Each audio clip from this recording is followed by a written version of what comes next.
Hello, everybody, and welcome to today's session. Thank you for taking time out and being here today.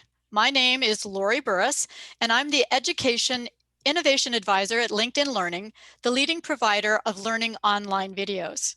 Today, we are presenting Promoting Broadband Access, Educators as Dreamers and Activists with Paul Signorelli, Lisa Gustinelli, Laura Geringer, and Ruben Puentedura. Just a little bit of housekeeping before we get started. Don't worry, we'll be sending out an on-demand recording of this webinar with the closed captions as soon as it's available. Any presentation decks or additional materials will be sent to you as well. If you have any questions during the presentation, type them into the Q&A box. We're using Zoom Webinar, and that's the best place to do it. You can even upvote questions there and vote for your favorite questions. We'll bring them up during the presentation if necessary, and we'll also have time at the end for questions. I encourage you to do social sharing with your audience members. You can use #HEDLeaders. And for those of you just joining us for the first time, welcome, and know that we love hearing from you. Now, without further ado, let's hear from our panelists. Paul and I originally had this idea to do a webinar on universal broadband access, but he immediately, like 15 minutes after I hung up with him, suggested enlarging this conversation to include different perspectives of education leaders who are passionately making a difference in this space. Today, the format for the panel is a conversation, a dialogue followed by questions.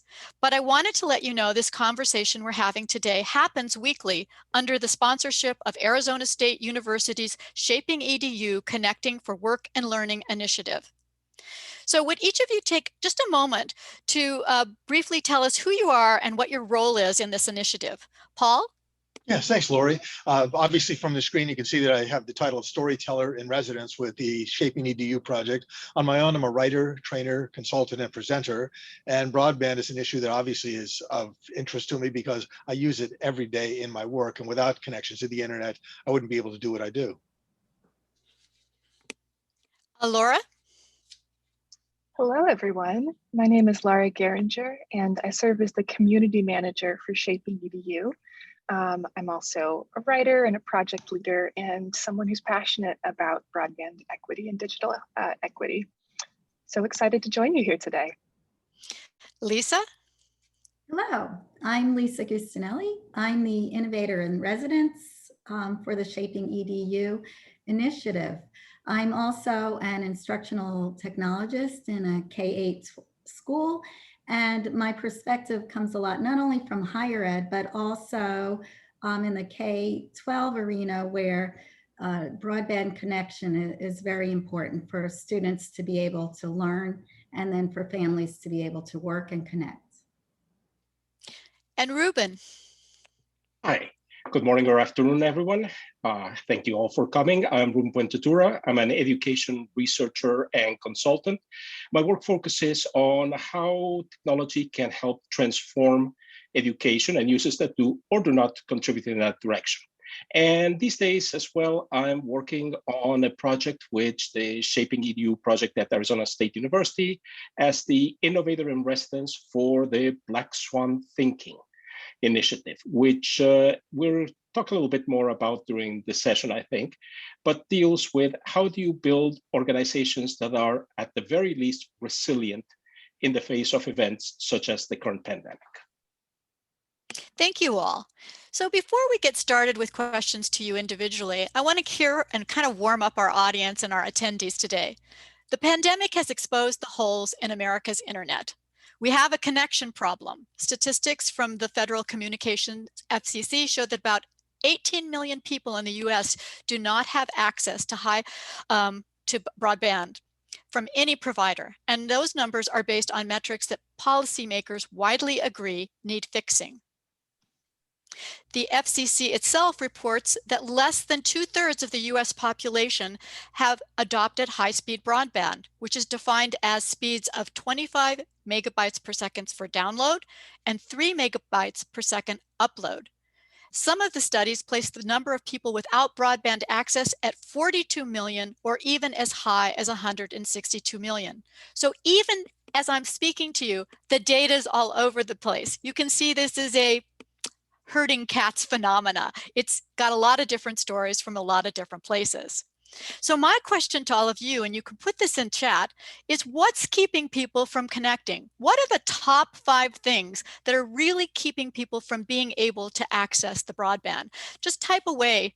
I know my panelists are dying to answer this question, but I'm going to give you a little moment to do that yourself. So Anna, are people putting things into the chat? Yes, we're getting a couple of responses coming through. Some of them include infrastructure, geography, monopoly, cost and access, rural America, failed markets, lack of viable options, knowledge. Here, also some legal issues, a lack of hardware as well. So training. see, our attendees are super, super smart, because I did some research yesterday to find out what were the top 5 disqualifiers. Number 1 was cost. The internet users in the US pay more for internet access than peers in Europe and Asia. Race. There is a stark racial digital divide. The Pew Research Center says that 79% of white respondents use the internet at home, while Black respondents only 66% and Hispanic 61%. The differences in income, Black, Indigenous, and people of color, which usually means in turn rural areas or lower income communities. The economic impact of COVID-19, just simply the loss of income across a wide swath of people that can't afford the internet. And a broken broadband market. We heard a couple of those in the chat, actually the business model. A federal agency that abdicated authority in the last administration, lack of comprehensive data about who has access and what it costs, and the domination, a relatively small domination of 4 companies, Verizon, Comcast, AT&T, and Charter, that can keep the costs up because we don't have as many companies out there. But to their credit, these 4 companies have stepped up for the short term and have been doing many great deals that last around 12 to 24 months during the pandemic to help higher education and to help families who have children going to school. But it does leave a question, what's going to happen to us in the future? So there's optimism on the horizon. I have to give credit to Lisa for introducing us all to Jessica Rosenwasser. She is one of those people that went from dreamer to activist. And Lisa, you were able to get a hold of Lisa and have her speak. Lisa, you were able to get a hold of Jessica and have her speak to us. And just 2 days ago, I wanted to show we had an impact. She put this out 2 days ago on her website. These are the 3 things that she wants to do in the next 6 to 9 months. She wants to create a broadband data task force. She's been hiring information architects and designers to design the complex web of database systems and public-facing portals. She wants to have a broadband data collection. And she's already submitted her request for information to jumpstart the contracting process for the creation of broadband serviceable location fabric. And she's hoping to launch in the next year a new tool, and I blame this all on Lisa, for consumers to share their experiences with the task force.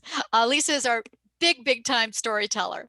So there are some things to be optimistic about, and this is your chance to write what you think the dreams could be that this panel and we could share. So now I'm going to talk to my dreamers who have turned us all into activists. Laura, could you tell us a little bit about ASU's ShapingEDU initiative? I know a lot of people here may not know what that is or why we're connected to a school, but this is a higher education webinar, and I wanted to let people know that ASU is a big player in this arena. Absolutely. So ShapingEDU is a community of dreamer, doer, drivers who are passionate about shaping the future of learning in the digital age. And it's organized under the auspices of Arizona State University, but we're an open group. We have thousands of K-20 and lifelong learning educators, learners, technologists, leaders, workers, industry partners, all focused on creating better futures for living and learning. And you are more than welcome to join us. The Connecting for Work and Learning project, this project that we're all involved with here on the panel today, emerged organically and actually pretty quickly from conversation with community members and community leaders last spring about these big issues and how we individually and collectively could make a difference. Thank you there, Laura. I'm going to stop the share because I really want you to be able to see our panelists easily.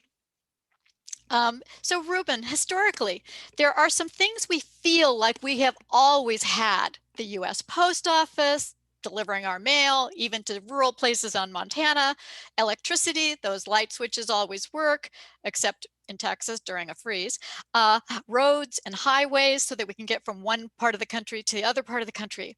Share how these infrastructure mainstays have a bearing on us reaching universal broadband access. Certainly. Well, the first thing to realize is that these aren't just interesting little episodes in the history of the US. Without these initiatives, the US would just not exist in its current form.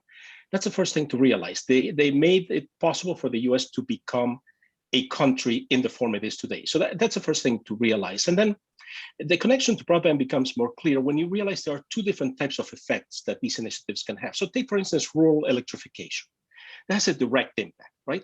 It means that somebody who couldn't have an appliance now can have an appliance, and that appliance can take many forms, whether it's a refrigerator, whether it's a radio that allows you to stay in touch with the world of news, etc. So that has a very direct impact. But some of these initiatives also have indirect impact. So take the US Postal Service, Universal Postal Service, right? And one of the things about Universal Postal Service is it had a very direct impact. In other words, prior to the institution of Universal Postal Service, you could send letters, you could send packages, but it was unreliable, very expensive. So commerce that depended upon this really hadn't developed to the extent you might have expected. Once you had Universal Postal Service and anybody could send a package or a letter somewhere for a fixed rate with reasonable certainty that it would actually get there in a reasonably predictable amount of time, suddenly commerce took off. Work opportunities took off that used this new guaranteed form of infrastructure. And that in turn have an indirect effect. And the indirect effect is that it drove literacy. Why? Well, before you had the Universal Postal Service, sending a letter was something that was expensive, you didn't do very frequently. So why would you really learn to read and write as a habitual thing? Once you had this suddenly as a form of commerce, a form of getting work, a form of something that actually was feasible because of the infrastructure, that started to drive literacy. So that wasn't a direct effect. Nobody said, one day you could now send a letter for a fixed rate and the next day everybody knew how to read and write. But it was an indirect effect. And broadband has both of these effects. It has direct effects, but it also has indirect effects. It has direct effects in what you can access today, but it has indirect effects in what it does in terms of literacy, the workplace, everything moving forward. So I would simply say that the country we are in today exists thanks to, and in the shape it does, thanks to these initiatives. The country we would like to see tomorrow needs universal broadband access to continue to exist. Otherwise, I'm not sure we'd like the shape they might take. It's absolutely true. It affects our ability to be educated, and it affects our ability to be professionals and to achieve the goals that we want for our personal lives. Lisa, you're personally and professionally passionate about this project. For you, the message and the call to action has come through stories from fellow educators, families, and administrators that tell of the equity issues with broadband access. Tell us about how you collect these stories and share your recent email flurry, reaching out to local politicians and even contacting FCC to find out how stories are key to policy change. So I was just speaking to Paul about this morning. It seems to me that any issue that we're seeing today, whether it be Black Lives Matter or women's rights, anything, it seems that the storytelling is what really hits home and really allows people to understand the issue beyond policies and things that they're seeing.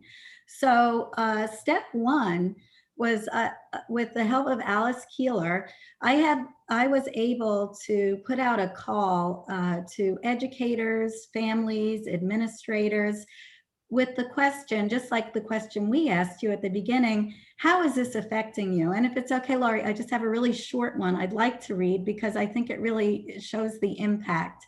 So by the way, within 24 hours of putting that out there, I just started to receive emails like every 20 minutes I was getting an email. I'm up to about 75 emails now. This is one that really hit home for me. It said, I love that you're doing this. At parent conferences, I spoke with a parent who was having difficulties hearing me. She took her phone to the bathroom to visit with me. Come to find out, the bathroom was the only room in the house that consistently had decent, not good, signal for cell phone conversation. We had just returned from a week of remote learning and her child hadn't even turned in anything. I was asking her about that and she explained that the things that were done by the computer were too hard for them to do. They have a hotspot, but sometimes even the hotspot couldn't connect up. Sometimes the only place it would work was in the bathroom. So this child had to sit in the bathroom and try to work when the hotspot would connect, if it would connect. Until we take care of all of our children, we're going to continue to have huge gaps in achievement. No matter what the school does to try and help even the playing field without good internet access for everyone loses. And I can't tell you how many of these stories I got from administrators, I even got some from some elderly people who had trouble connecting when they wanted to make COVID appointments. So I am very passionate because it brings up that whole idea of where we talk about digital equity, but it's an inequity, and I'm looking for a digital affluence. So I actually did reach out. I had been following for quite a while our FCC. At that point in time, she was on the team of FCC. Her name is Jessica Rosenwasser. And since Biden's been elected, she has now been appointed as the acting chairwoman of the FCC. And she is the one who coined that term, the homework gap, that we hear about and see about. So I reached out to her because I had the opportunity this past summer to be on a panel. At that point in time, I had already reached out to her and I was on a panel because there's a school in my area that has migrant children, and those children, when the school closed, just didn't have internet whatsoever. They had to do things with pen and paper and go pick it up at the school. And so I reached out to her and asked her to join our meeting at ShapingEDU. And she gladly responded that she would. And we told her about the stories we've been collecting and the work that we've been doing. And it really matched up with all of her hopes and dreams and goals as she was fresh. I mean, she was maybe 1 week into, it was about a month ago. I think she was about 1 week into her new position. So she has asked us to file a docket with these stories. And as Laurie said at the beginning, I was surprised. I don't know about everybody else, but at the positive response and the fact that she wants to work with us to move this issue forward. Thank you, Lisa. Your passion has such great success in everything that you do. So Paul, you've got me roped into this group. I blame it all on you. And you just recently wrote a book called Changing the World Using Social Media. What's the strategy in this book that has bearing on what we're talking to and addressing today, which is universal access to broadband?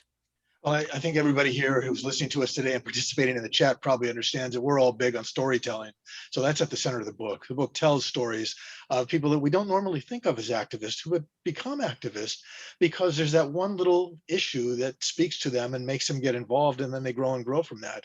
The strategies throughout the book that are emphasized by those stories are that by reaching out to people that we think are inaccessible, we surprise ourselves and them, finding that indeed they are accessible. Lisa was just making that point of reaching out to the acting chairwoman of the FCC. Most of us would think, oh, there's no chance of her ever responding to us. She's buried under information. There quickly was the response to Lisa, because Lisa had an interest in that pain point that the FCC is trying to deal with, and there was an immediate connection there. So the strategy is reach out to people, understand that social media gives us access to people we wouldn't normally have access to, and if you want to use it effectively, don't feel you have to be everywhere, but find the platform that the people you want to deal with are on, and use that platform to reach out to them.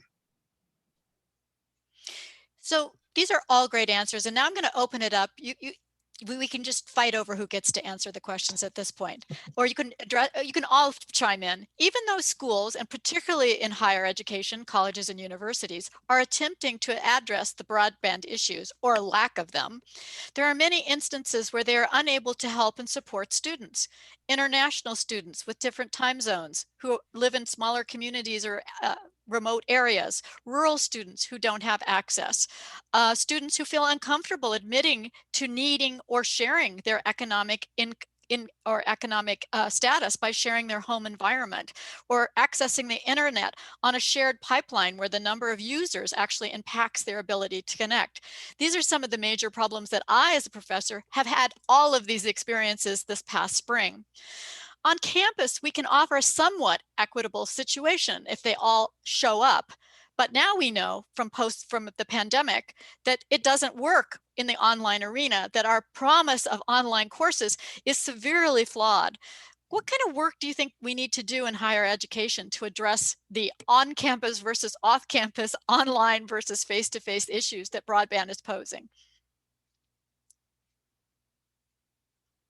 Anybody? I want to toss it to Ruben, because I think out of all of us, he's the one that spends most time face to face with the higher education people. Lisa's in K through 12. I'm in the adult learning side of things, working more with people in the workplace, but Ruben's right there in the center of what we're talking about. Right. I think one of the things to consider here is what higher education has done to date prior to the pandemic in terms of online learning. And I think there was a very rapid switch when the pandemic struck to emergency online learning. And a lot of things were just, okay, let's take whatever we were doing in, we say the box of the classroom and put them in a box, on a Zoom box on screen, right? And I think what you're still seeing right now is a catch-up effort, in the sense that because this wasn't yet a habitual mode of interaction for most people in the higher education space, we're still in the middle of a learning curve. So we're out of the emergency learning. Nobody expects, so we say, okay, great that you got anything on that Zoom screen. People are beginning to get a little pickier and saying, well, hold on, is this working the way it should? Is this not working the way it should? And I think one of the things we're going to see is then a learning process where higher education institutions are going to need to factor this into their plans. I don't think we're going back to the way things were pre-COVID. And once again, I think universal broadband plays a role here, because universal broadband is both the guarantee of the condition of access to these higher ed resources, but frankly, it's also the condition of access to the development of higher quality, better suited resources to the needs of students and faculty. Because without it, again, we're back at what it was like to send a letter prior to the Universal Postal Service, where you could, but there were so many kludges that it wasn't necessarily the most common thing to be doing. So I think those are factors to keep in mind. I wish we all had 8 eyes and 16 ears so we could be listening to everything that's being said live here. And also looking at the chat where we've got people like Tom Hames and Arlene Krebs, Brian Alexander, who are really versed in this, offering all kinds of wonderful suggestions. Rather than just read the chat to you, I'm going to build a little bit off what Ruben just said and say that a couple of things were instrumental for me in being drawn into broadband at the time I got drawn into it as an issue. I was with ShapingEDU on site for the last of our unconferences last March, and we were there for that wonderful experience of realizing that there was real fear we wouldn't be able to fly home because things were starting to shut down, and the word was going around that airlines were going to cancel flights. ShapingEDU, under the leadership of Lev Gonik and Sam Becker and so many other people, including Laura, made the decision at the end of day one that people that wanted to fly home could fly home, and we would go online overnight. That was an incredible accomplishment. It was almost seamless, but what made it work is it was a community where people knew each other. They were comfortable with the technology. We did have access. These are all undeniable things that had to be in place. For me, watching the play out of what Ruben was describing, hit about the first 3 months of the pandemic, when at first we thought, oh, maybe 6 to 8 weeks of this, and then we're back to quote unquote normal. And when it became clear to us that that wasn't the situation, for me, there was a rapid 3-stage development. First was emergency remote learning, which is what Ruben was talking about. And everybody I know that had any brains at all was saying, do not confuse this with online learning. This is an emergency response to an extraordinary situation. So it's not going to show the best of online learning, but it's going to be our reaction to it. So for about 3 or 4 weeks, a bunch of us were dealing with that. And the people shaping EDU like Ruben and others who were on their phones and on email back to the universities were planning overnight how to deal with that. About 3 or 4 weeks into it, some of the more innovative people that I know were immediately saying, okay, now we're moving out of emergency remote already for those of us with broadband and with firm grounding in online learning techniques. And so now we can start figuring out how to work this to our advantage. Then about 3 months into it, the people that were able to move past that quickly start saying, let us not talk about going back to normal. Let us not talk about going back to a new normal. Let us talk, instead of being real dreamer, doers, drivers, and talk about creating the new normal we want to see. And out of that, I believe, was born this initiative where we started drawing in people like Arlene, who'd been doing this for 20 or 30 years, people like Lev, who'd been just hearts invested all the way, working with them and saying, what lessons can we learn from you immediately? And how can we be the center point for the conversation to move this forward? Because I believe it would be the worst missed opportunity for us to come out of this, be back in classrooms face to face, and ignore the positive lessons learned in a time of tragedy. That's where my heart is. So that gets me to my next question, which are, what are some of the good to great trends that you are seeing that are moving us towards broadband? And this could be not something we've even discussed in our weekly meetings, but something that you just know from your own personal experience. I want to draw Lisa and Laura into that, because Laura sits at like Mission Control Central, where all of us are interacting with her as one of our community leaders. So let's start there, and Lisa, jump in from what you're seeing in K through 12. Mm-hmm. One of the really inspiring things for me is the vast number and diversity of people who are invested in this. We have seen so many people who are interested in connecting just since we started opening the question, opening the door of, hey, we're interested in this. We hear you might be interested too. Let's talk and see if we can move things forward together. And one thing that is so tied into all of this, and what Paul and Ruben have been saying and what Lisa has said, is this idea that broadband access in and of itself is not the goal. We're looking for something beyond that. Broadband access is one key component of digital equity, and to use Lisa's term, digital affluence. But digital equity is more than the tools. It's more than these digital foundations. It's the conditions for learning. It's meaningful learning opportunities. And I seen Lisa over there enthusiastically nodding. Lisa, would you like to build on this discussion? Yes, so with a lot of positives. First of all, just on the access front, I know in my county here, the school system has leveraged all sorts of the private Comcast plus Florida Power and Light plus other entities who have all banded together to now put Wi-Fi poles all throughout the neighborhoods in the county where they've identified a lack of access. That kind of gets us into another thing, which is now a light has been shed on the need to find out where that lack of access is. And something on the horizon that's already been being used, it started being used a lot, is using AI to predict and to identify areas that are the most in need. Another thing very positive that has come out of this is the recognition for the need for good professional development for educators. And I've been doing a lot of this since last March. I could say I've been almost overwhelmed with all the requests that I've been getting to train teachers on using Google Classroom, effective Google Meets, how you can make instruction more inviting and more inclusive for students who are learning from home, how you can identify what tools work best with at-home learners, and what tools are going to be easiest for everyone to use, because if a teacher or a professor chooses a tool that, even if the student has broadband access, but they are unable to use that tool because the learning curve is too complex, then that becomes useful. So it, like Laura said, and Paul and Ruben, I know, always says this all the time, it's the whole package. It's broadband access, but it's also ability to learn, work and learn once you have, because we keep talking about, can we get companies on board to get broadband? Well, they're going to say, yes, we can give discounts to people, but what if we give it to rural areas and then they don't use the broadband? Why did we just give them that free access? Well, maybe the reason why they're not using it is because they don't know what to do with it because they didn't have it before.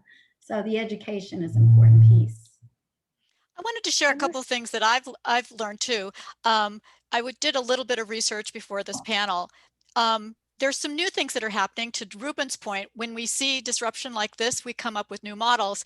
There are municipally owned open access networks. We only have 3 cities in the whole United States that do that: Chattanooga, Tennessee, Fort Collins, Colorado, and Lafayette, Louisiana.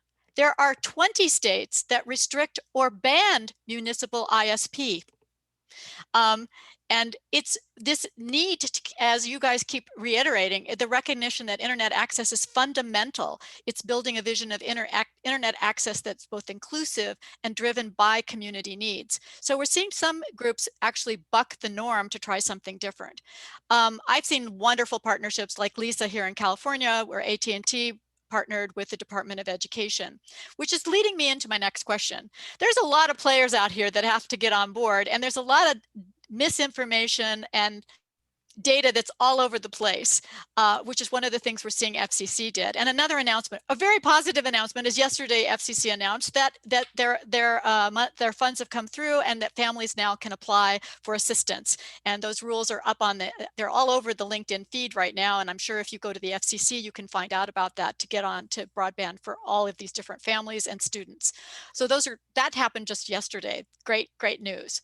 But there's so many players. We've got our private providers, we've got schools trying to do whatever they can do. I know higher education is our big players here in California. We've also got state, local, and federal government. How do we approach them? Where do we go? How do we get everybody onto the same plate? What are some of your thoughts here about conversations, and how do we unify this message? So a positive response to that, step by step, take the easy stuff, find that low-hanging fruit that works for you, where you've got people in your community or people in your network that you can reach out to and partner with. On the not so positive side, I would counsel people not to be drawn into saying, well, I've tried this and it didn't work, or setting up all the obstacles before we actually get towards solutions. I see that so often, and I think we hurt ourselves when we do that sort of thing. People say, well, these companies are out there and we can't fight them, or this issue is there and we can't get past that, or is it going to cost us too much money? Yes, we understand that. But if we focus on what we can't do, we're never going to get toward those steps that tell us what we can do. This is a group that started out kind of as a dream, almost a joke last May, as Lisa had mentioned, where we were talking about the idea that broadband was really hurt, or lack of internet access was hurting a lot of people. We've had a running joke in our own community for 5 or 6 years about, well, we've got the right to bear arms in this country. Why not the right to bear internet, as happens in other countries? And out of that, somebody said, well, why don't we work on it? And a few of us said, we don't have time for that. And the response came back, if not us, who? And so we sort of staked out that place where we could make a difference as educators, as people connected at a global level, and didn't worry about what can't be done. We just started working at a small level to see what can be done. And I believe every one of us on this call would tell you, we're astounded by how fast it's come along. We are just enamored of the idea that by reaching out and dreaming a little bit, we have people like Jessica Rosenwasser saying, let's partner. Here's what we need from you. And we're willing to say, great, that's what you need. We'll give that to you. I would counsel people, find the things that you believe are possible. And with the naysayers, listen to them, because you have to be aware of that environment, but don't let that pull you down. You know, one of the things that I was impressed with the ASU initiative and working with Lev and Sam Becker and some of those people is when we have had our meetings, that Arizona ASU has decided as a campus to be a major player and a major supporter here. So we had a meeting where there was someone representing Indigenous populations for broadband access, veterans for broadband access. Laura, you can help me here. We had people for different ages, for older people trying to have broadband access, as well as programs trying to help students go from at-risk students trying to go from the community colleges into ASU. There must have been 7 different initiatives that ASU was trying to support in an effort to deal with this one issue of access to broadband. I was so impressed by that, and I was so impressed by the leadership of a higher education system taking that on and in making a difference throughout the whole state. Anything thoughts on that, Laura? Sort of that mindset that ASU has approaching broadband? Yeah. So ASU is really striving to be a positive social force in the communities that it serves. And that includes in broadband equity and digital equity initiatives. One of the things that I think about a lot with broadband and digital equity is I think of it as a wicked problem, a problem that is mind-bogglingly complex with so many stakeholders, a problem that has these underlying tensions between different values.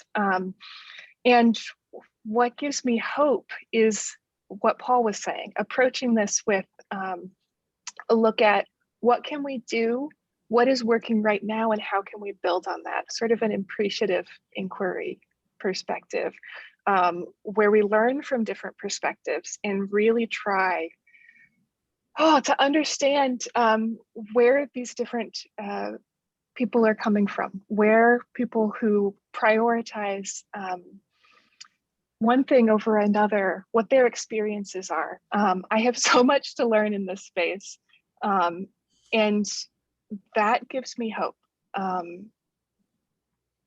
Yeah. That's great. That's great. So we've talked about some of the short-term responses, some of the positive things.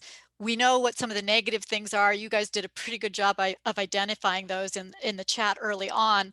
But Ruben, we know that to solve big, huge, wicked problems, this is going to get into the black swan conversation, that a lot of these actions are short-term. And we know as design thinkers that this empathy and sympathy that Laura and Lisa have so emphasized is necessary, because it's the way we share and collect our stories and have impact, so that things rise to the top of the news column, so that it's not the bottom story, it's the top story. But what are some of the long-term actions or solutions or the kind of thinking that we could use to gain momentum here? Ruben, for you. Yeah, that's a great question. And thank you. Now you've got me on, of course, one of my favorite subjects, black swan thinking, right? So very quickly, for people who aren't familiar with the term, a black swan is an event that's unpredictable ahead of time, has this huge impact on what happens next. And then when you look at it backwards, you say, on retrospective, you say, oh, wait, we could have predicted that. So that's a black swan. Now, there are lots of events that are not quite black swans, but are black swan-like. The current pandemic is definitely in that category, for instance. Okay, so that's the definition. What you want to do about black swan? Well, it's black swan thinking, the project I'm heading up here at in the context of shaping EDU at ASU. It's basically saying, look, you don't want to be just standing there and watch the black swan hit you in the face and then leave you unconscious afterwards, right? You want to be in a position where you come out at the very least with resilience. You come out the other end of the black swan doing at least as well as you were doing before. Maybe some things have changed, but overall you're doing as well. But ideally, you will come up in a better position. And the better position is what's called antifragility, where you come out doing better after the black swan than you were doing before. And for anybody who's interested in this, we've got the links to the ShapingEDU project. I'll invite you all to come over. There are many recorded talks and an ongoing project in that direction. But let's get to your question concretely, Lori, which is the question of the long-term aspects of the broadband initiative. And here what I say is, look, you want to think about what does it take to have this type of at least resilient, preferably anti-fragile thinking, and thereby resources, project strategies in place. And one of the roles that broadband plays here is in the sense of providing a common set of linkages among groups, among tool sets, among practices that allows for this type of resilience, this type of anti-fragility. But let me point out concretely what happens when we don't have it, because I'll also point out the barriers to resilience or anti-fragility. There's one type of barrier that comes out in what I would call the immediate short term. And it's what we've seen, for instance, with K-12 education, where we've said, well, okay, should kids go back to the schools? Can we safely open the schools? Can we not? Well, schools are an overloaded entity. We ask them to not just be education centers, we ask them to provide food, we ask them to provide safety, we ask them to provide social services, health services for kids, all sorts of things. So of course, when they had to shut down because of the pandemic, the impact wasn't just in the education front, it was huge across the board. And that's why people started saying, how do we get this to reopen?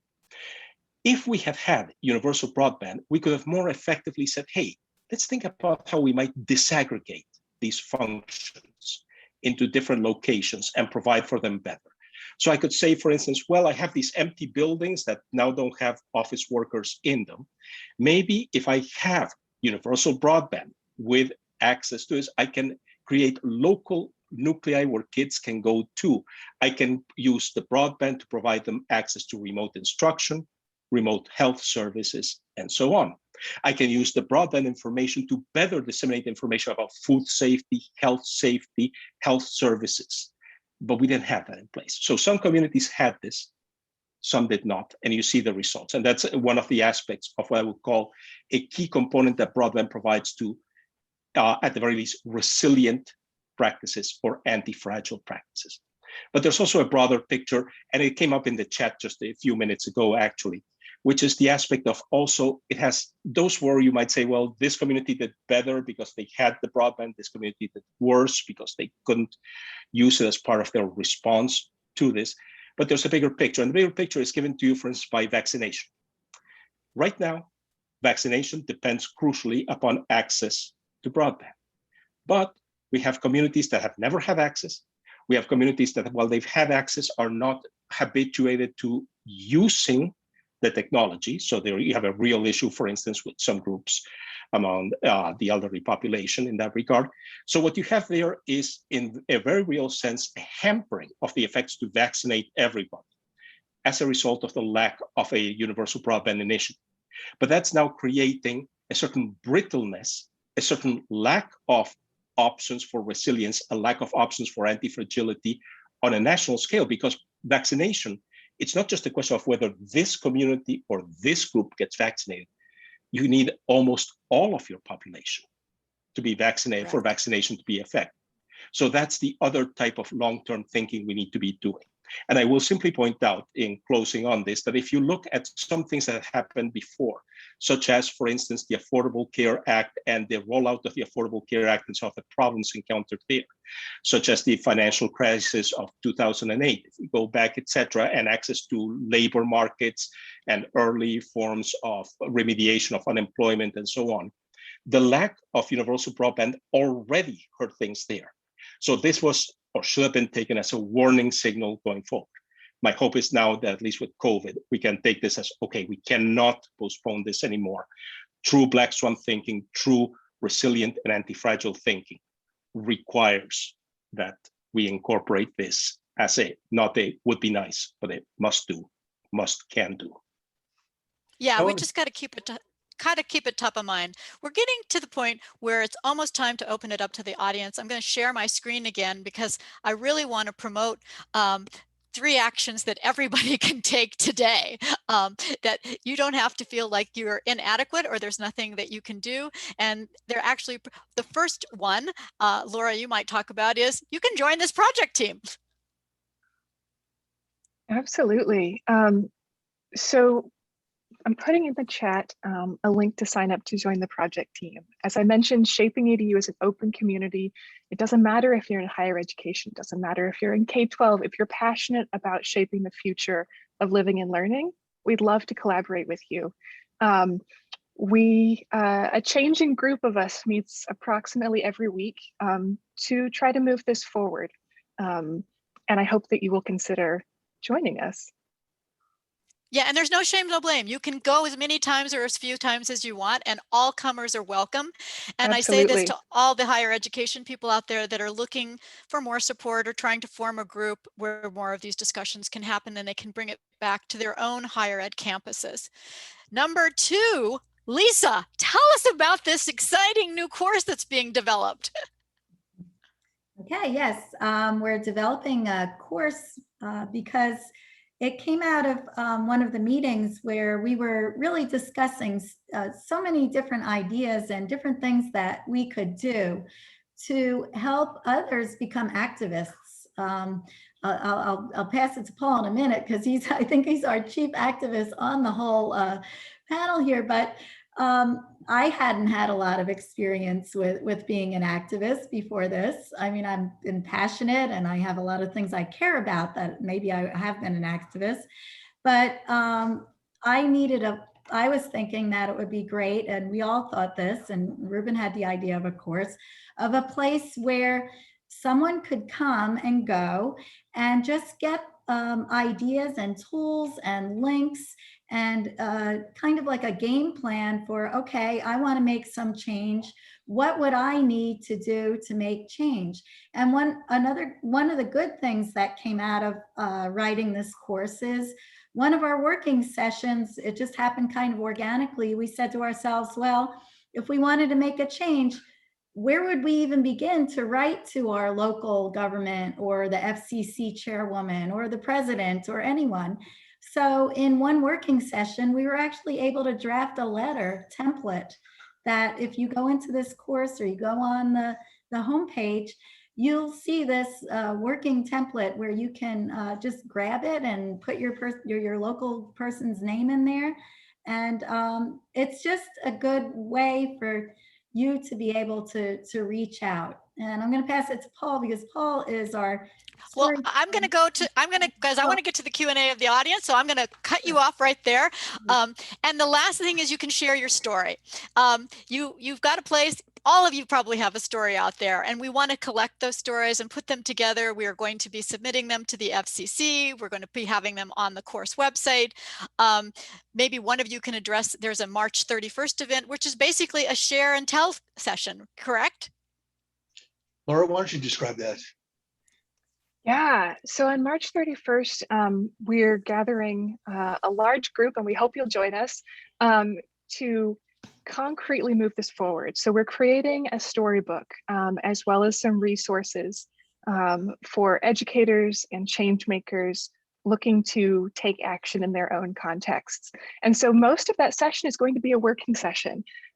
You'll come, roll up your sleeves, and we'll make a concrete output, a concrete, usable, actionable output together to move this forward. So I'm going to stop sharing again. And now, not Elma, Anna, you probably have some questions and answers from the attendees, and we'd love to try to answer some of those. Sure, I do have a couple of questions here in the Q&A outside of the fantastic conversation going on in the chat. The first is a quick one, just a request on the resource front. We had an interest if there will be a link we can share, Lori, particularly to the PEW study utilized for the top 5 reasons into other research. Yes, that link to the article that I did the research on is in that PDF. And so if you get this PDF, you'll have a link to all of the, that particular was one of our editors at LinkedIn feed wrote that article to talk about what the state of broadband was. It was written in March 2020, and then I put up the links to all of the work that's being done by FCC that's been happened and announced in the last 2 days. So all of those are on that PDF. Simple. Yes. Yes. Okay. Perfect. The next question: what does the panel think of Musk's Starlink as a way of expanding broadband? Lisa, you're nodding. Go. Yes, I can answer that one because I just researched it the other day. It is $99 a month, so not so affordable if you're, the reason why you're not connecting is that you don't have the resources. I also, if you go on their web page, it even says they're not really quite set up yet. They're not quite ready to be doing that. I definitely think that type of an idea is something to look forward to for the future. I just hope that perhaps written into one of these broadband acts, there could be funding for people to be able to use that. Right now, I believe it's only $50 a month, and I know that it costs $99. So it's not quite reachable or attainable yet for everyone. Anna, any more questions? Yes, I have two more. The next one, what percentage of higher ed institutions would you think are tracking their students' broadband access? I think they have a general idea, but I don't think, again, I don't think the data is necessarily specific. Remember how I gave you those numbers ranging from like 60 million to 120 million? I mean, I feel like there has been no standard. I think one of the things that we're seeing with the FCC is trying to come up with a standard of measurement and a standard of access, and that we're measuring it against that. I teach at two different schools, Otis, and I teach at University of Southern California. One is a small private school with only, 6,000 people, and one has got 25 to 30,000 people. There is a sense that they're tracking it, but again, one of the things I've seen at USC is the inability to really understand during COVID, with so many international students or students in areas where they didn't expect them to be taking courses, that they didn't understand what that internet access would be, both in terms of time, the time zone they're in, and also what availability they have. I have students who've moved to cheaper locations or moved home to their parents in Columbia, but don't have great internet access. They're the same student, there's the same brilliant A+ student they would have been at the USC campus, but now living in Columbia has really impacted their ability to attend courses. So those are the kinds of issues I don't think the schools have tracked very well. I think they're aware of them, but I don't think there's good data on it. And I'm sure that we'll be seeing that. But some of these things, to me, and Ruben, you can jump in here, is both of the schools that I'm teaching at, I'm being offered face-to-face, hybrid, online choices. The fall is going to be face-to-face, I think, in California at most schools for higher education, because we feel that the vaccines rollout is going well, and we feel that the schools are prepared now, that with teachers vaccinated, almost every faculty member, believe it or not, and every staff member at USC, 25,000 people, 12,000 of those people are staff and teachers, are all being vaccinated even as I speak, and they'll probably be done by the end of this month. So those are phenomenal things that are going on, but nobody thinks it's going to go back to normal in fall, because there are going to be people who are reticent to return. And the schools are trying to capture as many students as they can. We've seen, and this is just LinkedIn Learning data, that the community colleges have suffered as much as 10 to 14% dropout in returning to school. Why? Is that economically depressed? These are the economic situations that we were talking about. These are the people of color that we were talking about, the indigenous populations, who in 2009 came in droves to get training when the crashes, but now they're on the front line, or they're taking care of their kids, or they're babysitting. We've seen an inordinate number of women give up their roles in the workplace in order to deal with their family situations. These are all creating havoc in the school space. And I can attribute it a lot to broadband access. I have a personal colleague at LinkedIn Learning, Anna and Elma know her. She's got three kids in three different ranges, and she's doing a full-time job, and her husband's there, and there's always someone in the background saying, "Mommy, my iPad isn't working." So this is a situation for a lot of people. I know that Lisa is in a state where there has been more face-to-face teaching, but even still, it's chaotic, right, Lisa? I mean, that there's lots of people that aren't having access, and just because you say you can doesn't mean everybody shows up. It's putting a lot of strain, both financially, and there's a lot of fatigue on faculty on trying to communicate in three different forms: face-to-face, online, hybrid, meeting the different time challenges. I mean, Lisa shared several stories in Florida where it's just not perfect yet, right? Even in Florida, right, Lisa? You can share your Florida stories, because California has really been shut down. Yeah, well, Florida tends to go in and out, of course, before the vaccinations. They would open it up, then they had to close it again. But I spoke with somebody at the Department of Education up in Tallahassee, our capital, about this issue. And one of the main things that people don't think about is there was something like 30% of students who were just lost. They were just lost from the system because they didn't, if they didn't connect or couldn't connect. And then he said what you would need to do is send a social worker out to the home, but they would email to set up the appointment, then the family wouldn't get the email about the appointment. So unfortunately, this is a real thing. And my sister-in-law teaches over on the west coast of Florida, and this really happened to her, where she had a few students that she didn't see or hear from for a couple of months, and they could never contact them. I have the same problem at the university. I see their little avatar and then I try to talk to them and they're not there, or they're texting me 3 times during class saying, I can't get in, I can't do this, I can't do that, my computer's broken. It's very, very difficult. I don't want to end on a bad note. Do we have any more questions, Anna? Because it's about time to wrap it up. And I'm going to go ahead and share my screen again. Got it. There was one more. It is a bit of a longer one, so maybe we have time for one response. More of a comment that they would like the panelists to respond to regarding the important issue of data and privacy. This person says, we need to find a solution that shares the wealth generated by internet traffic with users, not just providers, as it is the providers that now solely benefit from our data. Their quest for profit can make them disinvest from communities where they don't believe they can make that profit. If we solve the data issue so it benefits and does not harm users, the internet can build wealth for communities, and educational and work opportunities will follow. So they would love just to see if we could have maybe one panelist take on that.